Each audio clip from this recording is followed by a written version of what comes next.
EAD, Educação à Distância. Esse é o assunto principal de hoje aqui no Diário do Rádio da sua Inconfidência de Belo Horizonte. Para falar sobre essa opção de cursos, convidamos o diretor da ABED, Carlos Longo. A ABED é a Associação Brasileira de Ensino à Distância. Bom, o contínuo aumento da disponibilidade da internet proporcionou também um aumento dos cursos e dos alunos de EAD. Mas antes, eu gostaria, professor Carlos, que o senhor falasse dos primórdios, dos fundamentos da educação à distância, até mesmo fazendo um paralelo com o tradicional ensino presencial na sala de aula. A educação à distância no Brasil tem uma história antiga, né? A gente tem lá desde a década de 70, começando com o Instituto Monitor, cursos técnicos que eram feitos, né? Você recebia uma revista em casa, tinha por telefone. Agora, no início dos anos, final da década de 90, início dos anos 2000, a educação à distância no Brasil veio para o ensino superior, né? Pós-graduação e graduação. Eu acho que no início é importante ressaltar que o Brasil, no início, final dos anos 90, início dos anos 2000, tinha um problema sério de interiorização da educação superior. As cidades com menos de 500 mil habitantes não tinham instituições de ensino superior. E a educação à distância achou esse espaço para poder crescer e aí levar até essas cidades uma educação superior com um bom nível. Obviamente, no início, existia sempre aquele preconceito, né? Se a gente imaginar que em 2003 os números de alunos matriculados em educação à distância não chegavam a 1% do total dos alunos na graduação e hoje já são perto de 20%, a gente vê como o tabu que começou lá no final dos anos 90, início dos anos 2000, hoje se transformou numa realidade no Brasil e saindo dos centros menores, né, do interior e vindo para os grandes centros. Agora, professor, mantendo o nosso foco na educação formal, existe uma diferença em termos de um diploma obtido em um curso de EAD e o diploma presencial? Não. Na legislação brasileira existem duas modalidades de ensino, a modalidade presencial e a modalidade à distância. Mas o diploma é de administração, de economia, de pedagogia, de engenharia, ou seja, não existe discriminação por modalidade. Existem diferentes formas de você ensinar e aprender, mas a legislação brasileira não tem. Uma coisa também muito importante, ficar claro para os seus ouvintes, que ao longo desses anos, né, existe o ENAD, que é o Exame Nacional, né, da Educação Superior, e na média os cursos à distância têm médias iguais ou superiores do que os cursos presenciais, ou seja, todos os dados objetivos comprovam que a educação à distância tem o mesmo padrão de qualidade que a educação presencial. Agora, professor, o que os alunos que optam pelo EAD classificam como vantagens e, por outro lado, quais os principais desafios eles enfrentam para ter sucesso estudando nessa modalidade? Eu acho que a grande vantagem, se a gente pegar, vamos imaginar aqui uma cidade como São Paulo, né, ou Belo Horizonte, botar aí Belo Horizonte, né?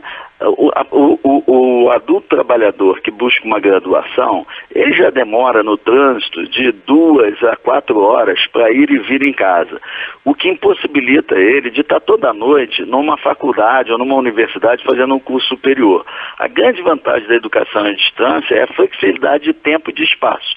Quer dizer, você consegue hoje, com o avanço da internet no Brasil, poder estudar quando você está dentro do seu ônibus, no seu telefone celular, nas suas horas vagas, no acesso simples à internet, sem ter a necessidade de se deslocar ainda da casa do seu trabalho, do trabalho para a faculdade. Então a flexibilidade é a grande vantagem. Agora, obviamente, todas as vantagens têm a responsabilidade do outro lado, né?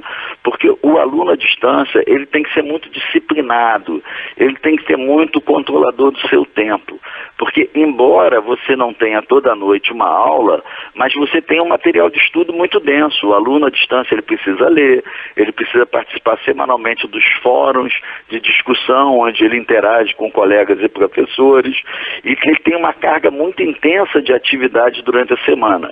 Muitas vezes o aluno entra na educação à distância pensando que vai ser mais fácil, e não é, na verdade, demanda muito mais do aluno, que tem que se organizar e tem que ter uma certa disciplina com o tempo, senão ele acaba descobrindo que a vida dele vai ficar bem mais complicada no ensino à distância do que no ensino formal. Agora, em relação aos docentes, em relação aos professores, qual é o desafio, especialmente para aqueles que já estão habituados com a sala de aula e agora quando eles passam a gravar material didático na frente das câmeras, como se estivesse apresentando um programa de TV, professor? Esse talvez hoje ainda seja o maior desafio. Eu acho que, sob o ponto de vista do aluno, o aluno já está mais preparado.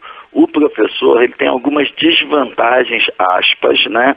Porque o que acontece é o seguinte, era muito cômodo para nós, professores, quando você entra na sua sala de aula, sei lá, com o seu material, que você já dá aula há 10, 15 anos, os alunos todos sentadinhos te ouvindo, né? Aquela coisa do mestre que dá a luz, você acabou ficando numa zona de conforto muito grande, né?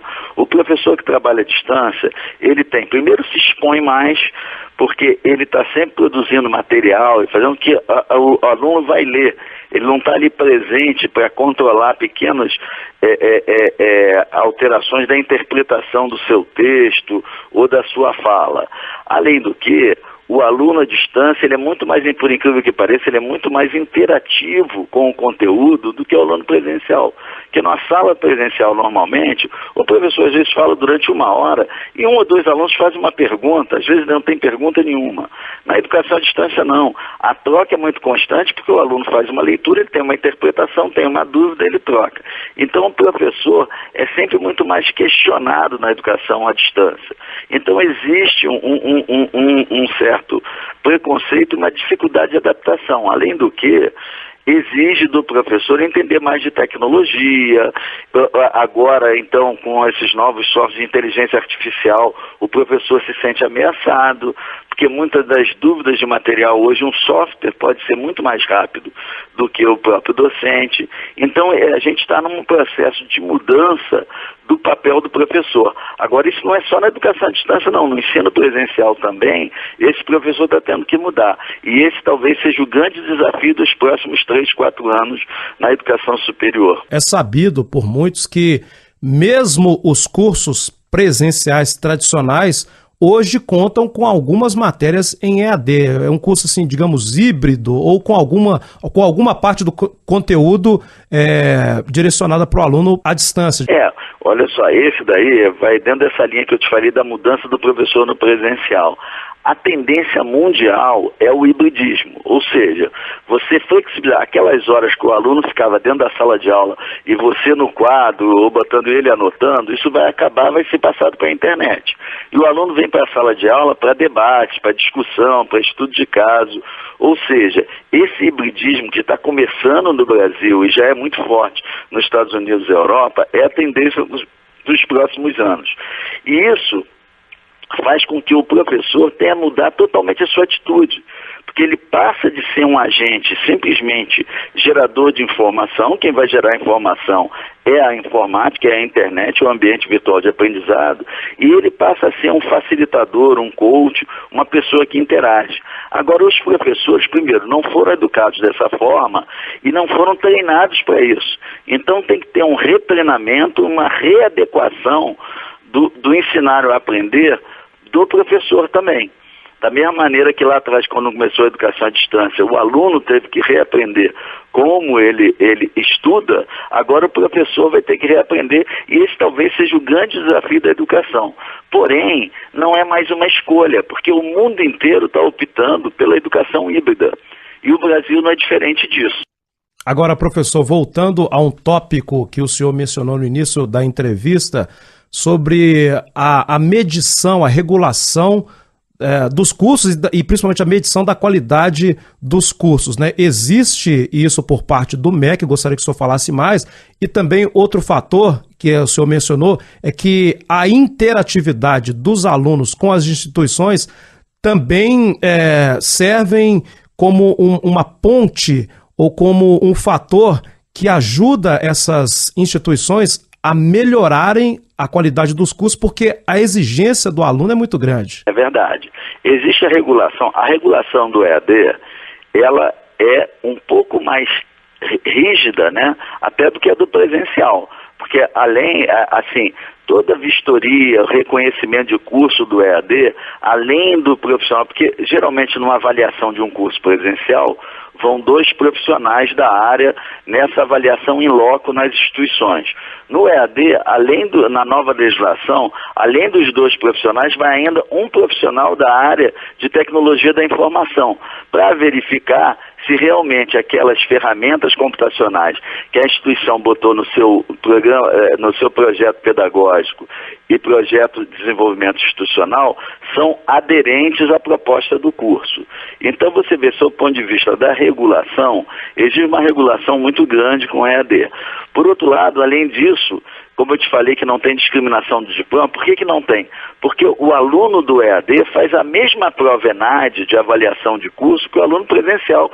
Eles participam da mesma régua, ou seja, quando um curso de EAD tira nota 5, ele tira nota 5 na mesma prova que o curso presencial tirou nota 5, sabendo que o ENAD tem a escala de 1 a 5, 5 é a nota máxima, né?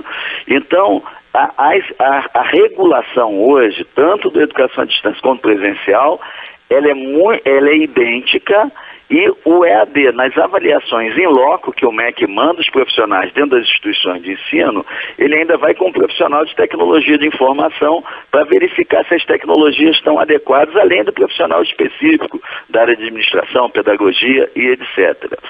E assim, uma questão importante que acho que os alunos, seus ouvintes devem ter, quando você vai procurar uma instituição, né, de educação à distância, é muito importante olhar também como ela é no presencial.